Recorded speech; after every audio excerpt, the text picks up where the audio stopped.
बिना किसी super power के होने के बावजूद भी डीसी के सबसे बैडएस सुपर हीरो बैटमैन का जब भी रीइंट्रोडक्शन होता है तब मामला सनसनीखेज हो जाता है और सुपर हीरो और डीसी फैंस को एक बार फिर से मौका मिला है बैटमैन की नई कहानी को नए अंदाज और नए जमाने में एक्सपीरियंस करने का। और 4 मार्च को इस मूवी को पहली बार देखने से पहले कैसा होगा अगर आपको इस मूवी के बारे में कुछ ऐसी बातें पता चल जाएं जो आपके इस मूवी को देखने का मजा और भी कई गुना बढ़ा दे। और इसी इरादे से आज की स्टूडियो में हम लेकर आए हैं everything you need to know before watching Batman 2022। तो अगर आप भी जानना चाहते हैं कि नई बैटमैन मूवी को आखिर क्यों बनाया गया, क्या ये डीसीयू का हिस्सा है या नहीं, कौन कौन से कैरेक्टर्स इस मूवी के अंदर दिखने वाले हैं और आगे इसका फ्यूचर क्या होने वाला है, तो इस वीडियो को अंत तक जरूर देखिएगा। अगर आपका भी सवाल है कि यहाँ पर रॉबर्ट पैटिसन के बैटमैन की नई मूवी बनाने की जरूरत ही क्या थी, तो उसका जवाब ये है कि ओरिजिनली ये एक नए बैटमैन मूवी के रूप में डेवलप हो ही नहीं रही थी, बल्कि बेसिकली बेन एफ्लेक की बैटमैन मूवी के रूप में एक कंटिन्यूएशन होने वाली थी और ये बेसिकली डीसीयू को आगे कंटिन्यू करने वाली थी। सबसे औसम बात तो ये थी कि इस मूवी के अंदर बेन एफ्लेक सिर्फ और सिर्फ बैटमैन / ब्रूस वेन के रूप में अपीयर ही नहीं होने वाले थे, बल्कि वो इस मूवी को डायरेक्ट भी करने वाले थे, जहाँ पर उन्होंने इस मूवी की कहानी को बैटमैन वर्सेस सुपरमैन से इंस्पायर होकर 1989 की Arkham Asylum, a serious house on serious earth, 1992 की नाइटफॉल और 2009 की बैटमैन आर्खम असाइलम गेम पर मॉडल किया था,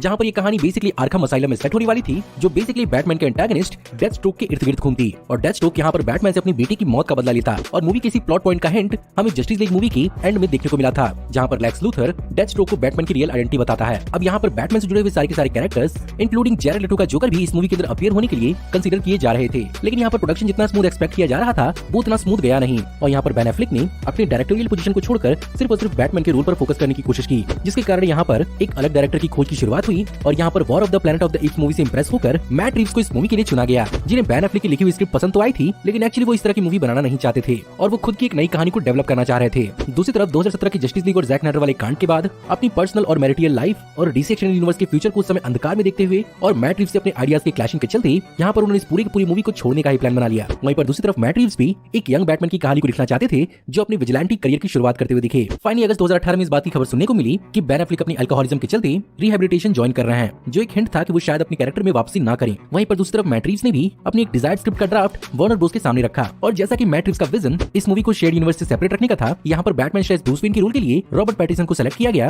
और इस मूवी को बेसिकली डीसीयू के पैरेलल यानी अर्थ 2 यूनिवर्स में सेट किया गया है, जिसका मतलब ये मूवी पूरी तरह से डीसीयू से अलग है और न ही ये यूनिवर्स वकीन फिनिक्स के जोकर मूवी के यूनिवर्स का हिस्सा होने वाली है और ये मूवी खुद ही एक नए यूनिवर्स की शुरुआत करेगी। बात करें इस मूवी की स्टोरी की तो ये बैटमैन मूवी पिछली आई लाइव एक्शन बैटमैन मूवी से बहुत ज्यादा अलग होने वाली है, जहाँ पर इस मूवी के अंदर बैटमैन को अपने 30s में दिखाया जाएगा, जो अपनी क्राइम फाइटिंग के दूसरे ईयर में है और उसका सामना हुआ है बैटमैन के सबसे वन ऑफ द मोस्ट खतरनाक विलन रिडलर का, जिसे एक्चुअली 60s की द ज़ोडियाक किलर पर मॉडल किया गया है और ये रिडलर लोगों को मारने के बाद एक क्लू पीछे छोड़ जाता है और इसी का पीछा करने के दौरान बैटमैन / ब्रूस वेन के सामने कई सारे राज खुलेंगे, इंक्लूडिंग करप्शन से जुड़े हुए उसके परिवार के लिंक्स भी। अब ऐसे में रिडलर जैसे खतरनाक विलन को संभालने के लिए यहाँ पर बैटमैन को कुछ एलाइज भी बनाने पड़ेंगे। अब यहाँ पर इस कहानी को पूरी तरह से रियलिस्टिक और बेयरबोन रखने की कोशिश की गई है और इस कहानी के पीछे मैट रीव्स के बहुत सारी इंस्पिरेशंस भी हैं, जिसके लिए उन्होंने बैटमैन द लॉन्ग हैलोवीन और इसकी सीक्वल द डार्क विक्ट्री से भी इंस्पिरेशन ली है। साथ ही साथ उन्होंने माइंडहंटर नॉवल, बैटमैन ईयर 1 और बैटमैन 0 ईयर से भी इंस्पिरेशन ली है और साथ ही साथ कई सारी मूवीज जैसे कि the French connection, Klute, Chinatown, all the president's man, taxi driver और एल्फ्रेड हिचकॉक की कई सारी मूवीज से भी इंस्पिरेशन लिया है।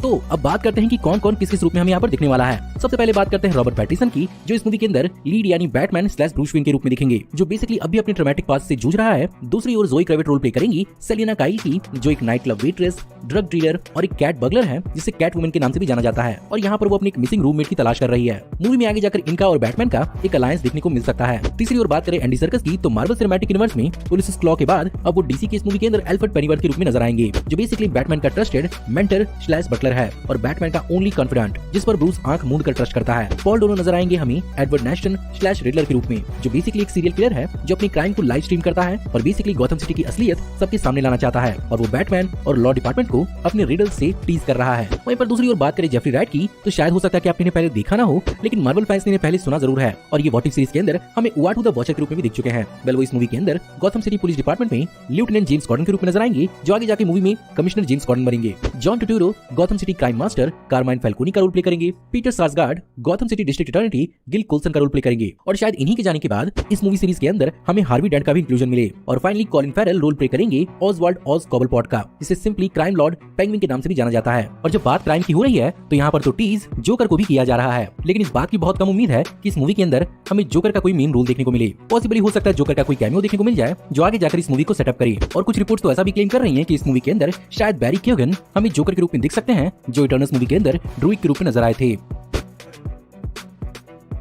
अब बैटमैन की बात होगी और उसके एसेंशियल पर्सनालिटी ट्रेट और उसके बैट सूट और उसके बैटमोबाइल की बात ही नहीं होगी, ऐसा कैसे हो सकता है। वेल, इस बार का बैट सूट और बैटमोबाइल बहुत ही अलग दिखाया गया है, जहाँ पर जैसा कि इस कहानी को पूरी तरह से रियल वर्ल्ड के थ्रू इमेजिन किया गया है, यहाँ पर इनके डिजाइन को भी बहुत ज्यादा प्रैक्टिकल रखा गया है, जहाँ पर बैटमैन हाईटेक बैटमोबाइल के बजाय एक मसल कार यूज करता है, जिसका इंस्पिरेशन स्टीफन किंग की नॉवल पर बेस्ड 1983 की क्रिस्टीन मूवी से आया था। वहीं पर अगर बात करें उसके बैट सूट की, तो यहाँ पर उसे प्रैक्टिकल और टेक्निकल बनाया गया है, ताकि ऐसा लगे कि इसे हाथों से बनाया गया हो। और यहाँ पर इस सूट के लिए 1989 के Batman legend of the dark night की शामन स्टोरी लाइन का इंस्पिरेशन लिया गया है।